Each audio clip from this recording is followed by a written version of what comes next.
সময়ক সঠিকভাৱে ব্যৱহাৰ কৰক, কিয়নো সময় গ'ল মানে পুনৰ আহি নাপায়। সদায় সঁচা কথা ক'ব শিকক, কিয়নো সঁচা কথাই মানুহক বিশ্বাসযোগ্য কৰি তোলে। শ্ৰমক মান দিয়ক, কিয়নো শ্ৰমেই সফলতাৰ মূল চাবিকাঠি।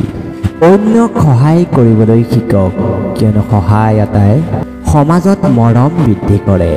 আপুনি সদায় যিমান পাৰে নিজক সময় দিবলৈ বিচাৰক, কিয়নো সুস্থ মন আৰু দেহে জীৱন সুন্দৰ কৰি তোলে। ৰাগ কমাওক, কিয়নো ৰাগে সম্পৰ্ক নষ্ট কৰে। অপৰাধ নকৰিব, কিয়নো বেয়া কামে অশান্তি আনে। সপোন দেখক আৰু চেষ্টা কৰক, কিয়নো চেষ্টা নকৰিলে সপোন সত্য নহয়। ধৈৰ্য ধৰিব শিকক, কিয়নো ভাল সময় আহিবৰ বাবে অপেক্ষা কৰিব লাগে। সদায় নতুন কথা শিকক, কিয়নো জ্ঞানেই হ'ল শক্তি। সপোন অন্যক জনাব নালাগে, কামত দেখুৱাওক, কিয়নো কামেই সকলো কথাৰ প্ৰমাণ দিব।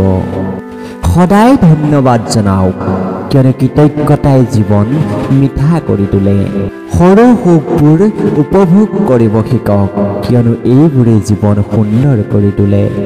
অপৰাধ ক্ষমা কৰিব শিকক, কিয়নো ক্ষমাই শান্তি আনে। সন্মান আৰু বুজাবুজিয়েই সুখী দাম্পত্য জীৱনৰ মূল ভিত্তি। প্ৰেমৰে কথা কওক, ধৈৰ্যৰে শুনক, ভুল ক্ষমা কৰিব শিকক আৰু অহংকাৰক কেতিয়াও মাজত আহিব নিদিব।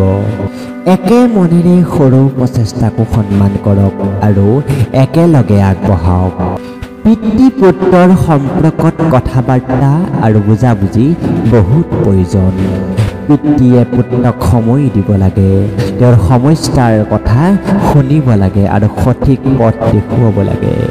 পুত্ৰই পিতৃক সন্মান কৰিব লাগে, উপদেশ মানিব লাগে আৰু তেওঁলোকৰ জীৱনৰ অভিজ্ঞতাৰ পৰা শিকিব লাগে। একেলগে সময় কটাওক, খেল কাজ বা সাধাৰণ আলাপ যিকোনো হওক। এইদৰে পুত্ৰৰ মনৰ পিতৃৰ প্ৰতি বিশ্বাস আৰু মৰম বৃদ্ধি পায় আৰু পিতৃয়ে পুত্ৰক ভালদৰে বুজিব পাৰে। প্ৰেমত সৰ্বপ্ৰথমে বিশ্বাস আৰু সন্মান ৰাখক। পৰস্পৰৰ অনুভূতি মূল্য দিয়ক। খং অভিমান দীৰ্ঘ সময়লৈ ৰাখিব নালাগে আৰু এনে কৰিলে সুখৰ বাবে সৰু সৰু কামত আনন্দ পাব শিকক। প্ৰেমত সদায় খোলাখুলিকৈ কথা কওক। সন্দেহ, ভুল বুজাবুজি বা অভিমান থাকিলে তৎক্ষণাত একেলগে বহি সমাধান কৰক। পৰস্পৰক সময় দিয়ক আৰু সৰু সৰু মুহূৰ্তবোৰ একেলগে উপভোগ কৰক। মা দেউতা হ'ল আমাৰ জীৱনৰ প্ৰথম শিক্ষক। তেওঁলোকক সন্মান কৰক, তেওঁলোকৰ কথা মন দি শুনক আৰু সময় দি একেলগে বহি কথা পাতক। তেওঁলোকৰ ত্যাগ আৰু মৰমৰ কদমৰ কথাটো আমাৰ দায়িত্ব। অন্যক বুজি লোৱাটো শিকক। ধৰ্ম, ভাষা বা জীৱনধাৰা যি নহওক কিয় সকলোকে সমান দৃষ্টিৰে চাওক। সৰু সৰু সহায়, এজন ধোঁতাতক খাবৰ দিয়া, এজন দোষীয়াক সান্তনা দিয়া, এইবোৰে সমাজক ভাল দিশত নিয়াত সহায় কৰে। সত্য আৰু সততা জীৱনত সকলোতকৈ ডাঙৰ গুণ। মিছা নকওক, অন্যক ধোকা নিদিয়ক আৰু নিজৰ কামত সঁচা থাকক। সৰু সৰু ভাল কামেৰে মানুহৰ বিশ্বাস জিকিব পাৰি আৰু নিজৰ জীৱনো সুন্দৰ হ'ব। অন্যৰ সম্পত্তি, সময় আৰু অনুভূতিক সন্মান কৰিব শিকক। ভুল কৰিলে ক্ষমা খুজিব আৰু অন্যকে ক্ষমা কৰিব শিকক। ন্যায়ৰ পথত থাকিলে জীৱন শান্তিৰে ভৰি পৰে। লোভ আৰু অসৎ কামৰ পৰা সদায় বহুত দূৰ হৈ থাকক। অন্যক সহায় কৰক। সৰু সুৰা ভাল কামৰে সমাজত উদাহৰণ স্থাপন কৰক। সৎ পথত চলিলে নিজৰ মনো আনন্দত থাকে আৰু জীৱন মিনিঙে ভৰি পৰে।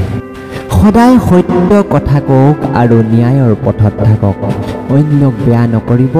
যি কামেৰে আনৰ ক্ষতি হয় সেই কাম এৰাই চলিব। নীতি নৈতিকতাই মানুহক সঁচা মানৱতাৰে সজাই তোলে।